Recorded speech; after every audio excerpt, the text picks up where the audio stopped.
Hey, what's going on, everybody? Welcome back to the channel. Today, we're going to be talking about a hot button topic that is pretty controversial. I think that a lot of people disagree on this, and that is the topic of line shyness. And we're actually going to talk about a terminal tackle shyness too, like hook shyness and that sort of thing. But it's actually surprising to me how many comments I get on videos when I, talk about certain lines and the reason why I use it and line shyness. I'm surprised at how many people message me and say they don't believe in line shyness at all.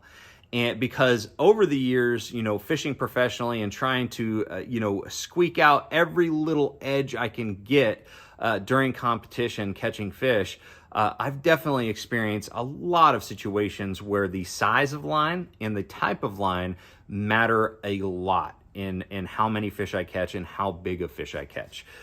But there's a lot of people that don't agree, that don't think that the size or the type of line matter that much to catch rates.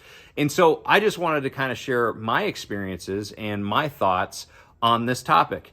And to me, when we're talking about line shyness, let's talk about the different factors that go into it. I think that really there's three main factors that factor or go into whether a fish is line shy or not.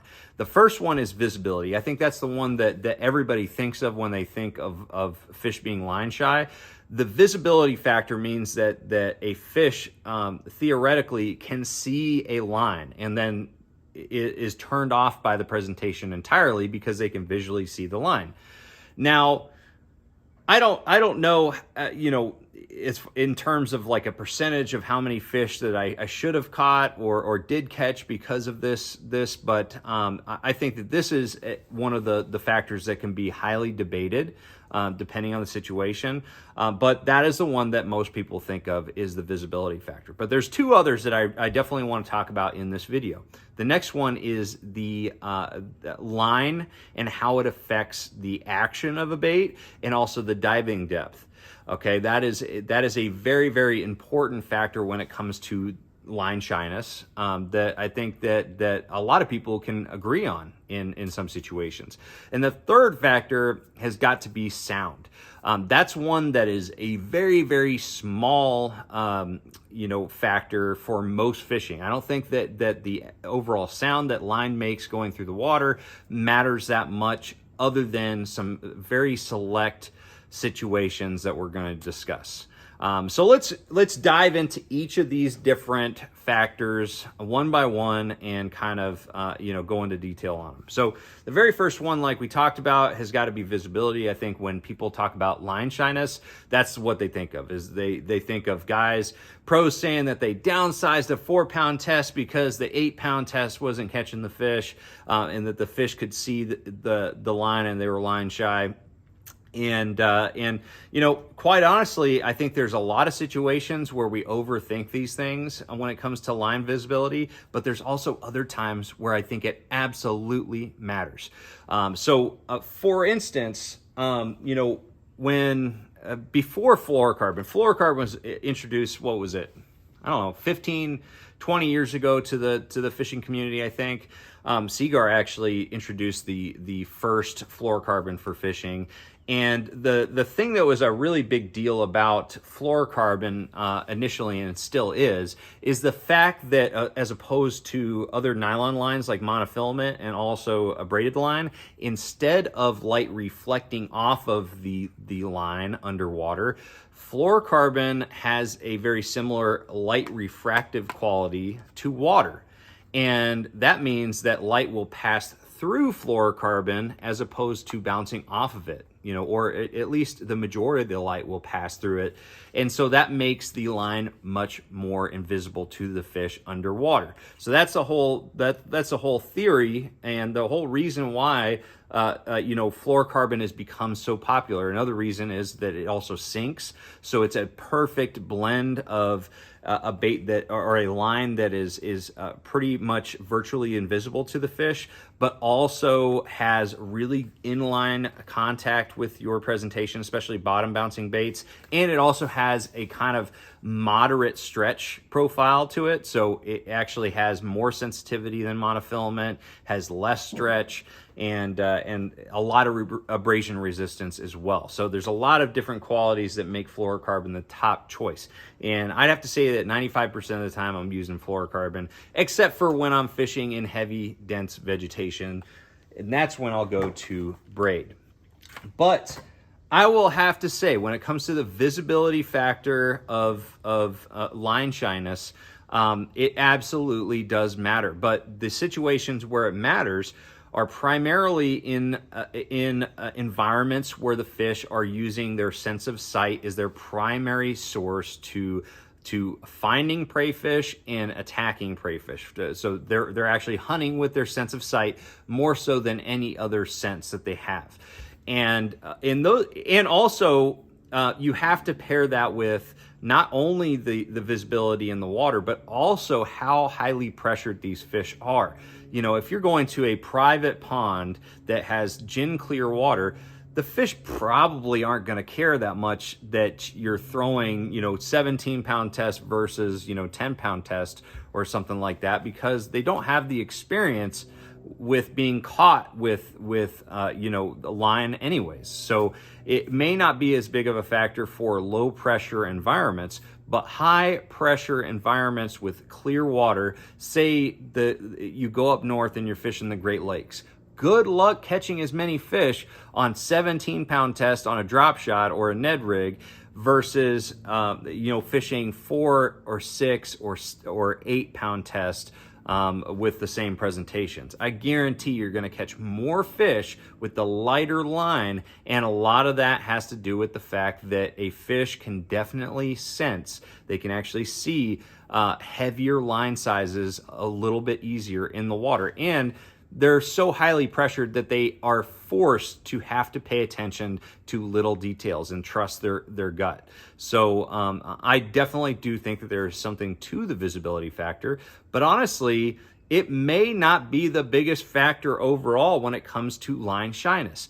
The second factor, I think, may even be the most important thing to think about when it comes to line shyness, and that is how different size lines and different types of lines can affect the overall action of a bait and also the depth that the bait is running. So it's just a fact. If you use heavier line, that is going to have a higher diameter and it's going to have more drag in the water, which is going to restrict the action of a bait and also restrict the depth that a bait will run if you're just reeling it in. So like a crankbait, a spinnerbait, a chatterbait, swim jig, if you use the heavier the line, the shallower that bait's going to run. That's just the physics of it. But it also really does affect the action of the bait. So like, for instance, a jerkbait, a suspending jerkbait is definitely one where you look at it, most people are going to be fishing 8 to 12-pound test, and usually fluorocarbon for that. And the reason for that is because it doesn't restrict the action of the bait that much. 8-pound test is going to give you a lot of side-to-side motion because it's not dragging through the water as much. It's not going to create that drag that restricts the side-to-side action. But if you switch to 20-pound test with that jerkbait, it's definitely going to change the arc, the wideness of its action. And that can affect the appeal to the fish. The fish are going to be less interested in that presentation because the action just isn't right. It's too subdued. And sometimes it actually improves it. It really depends on the scenario and the type of action and the freedom of movement that you want to imitate whatever forage you're trying to imitate. And so you have to think of the overall diameter of line compared to the type of action you're trying to get out of a bait. The same thing, we already mentioned Ned rigs and drop shots. A big reason why those presentations are finesse, and the reason why you get more bites with light line is because the lighter the line, it gives it more lifelike and vibrant action in the water. With light line, you use heavier line and it's just not going to be the same presentation. It's not going to be as realistic. So that is definitely, to me, one of the biggest factors when it comes to the topic of line shyness. And again, you have to think about the depth that those baits are running too. Other than that, the third topic is the sound. And a lot of guys right off the bat are going to scoff at this factor, but I do 100% believe that the sound that line makes can factor into line shyness, but in certain situations. Now, if you're fishing open water and you're not bringing a bait through cover or anything like that, I don't think that the sound a line makes is going to be a big deal. But if you're punching heavy hyacinth mats down in Florida, something that I know a lot about, I've done it for years, it's one of my favorite things to do in bass fishing. If you're punching hyacinth mats and using a braided line that is very, very abrasive to the touch, it has that like real definitive like braided feel, kind of grainy feel, you're going to be making noise going through that grass, that cover. It's going to make that sawing noise, that kind of like that telltale braid sound as it goes through it. And I do think that fish get smart to that sound. When they hear that sound, they may be turned off a little bit. That's why when I'm punching heavy cover, heavy vegetation, I like to use a braid that has a higher strand count. So this right here is the Seaguar Smackdown. It's very, very smooth. It's got an 8 strand braid or weave, and that makes a much smoother line. You don't hear it near as much as you would like a 4-carrier braid or something like that. Although 4-carrier braids are great for casting long distances and for moving baits, when you're punching and flipping heavy vegetation and heavy cover, you don't want that making a lot of sound. I do think that it affects the overall bite, and you don't get as many bites when you're using a loud fishing line such as a lower a carrier braid. So anyways, the sound definitely does make a big difference for those situations. All other situations, don't think it matters at all.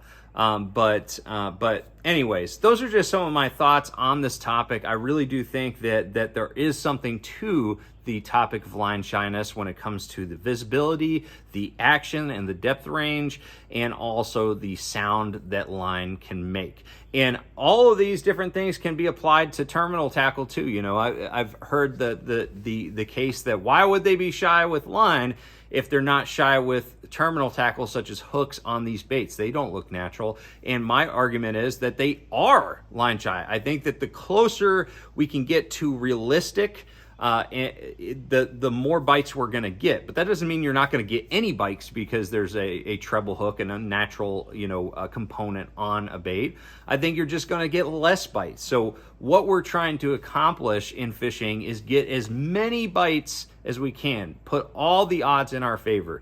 And so if you're just saying that none of this matters, I think you're short selling yourself or shortchanging yourself, and you're not getting every opportunity possible. But anyways, guys, I want to hear your opinion on this topic because I know a lot of people are very opinionated on the topic of line shyness, and so I definitely want some feedback on this video.